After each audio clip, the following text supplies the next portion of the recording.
Mi microrrelato se llama ¿Dónde está la gente?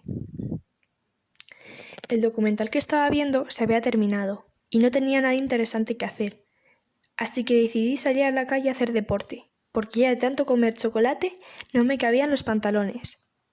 Normalmente, cuando salía a la calle, veía a algún niño jugar en el parque, o algún coche pasando, o me encontraba a algún vecino paseando por la avenida.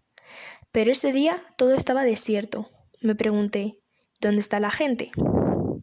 Después de darme la vuelta a la manzana, sin ver ninguna señal de vida, me dirigí al supermercado, ya que me entró el hambre. De camino me encontré un hombre, que me preguntó a dónde iba. Yo pensé que era un descarado y un entrometido, pero en cuanto me enseñó la placa, no dudé en contestarle que iba al supermercado. Entré y me dirigí al puesto de las patatas, aunque sabía que no debía. Ya llegando a la caja, la dependiente me miró extrañada, y a continuación me preguntó si solo me llevaría las patatas fritas. Yo asentí. La dependiente hizo un gesto raro, como si se sintiera ofendida, y justo cuando yo iba a salir de allí, me dijo que era un irresponsable y un sinvergüenza. Yo estaba extrañado. No sabía por qué me había dicho eso, pero no me importó demasiado.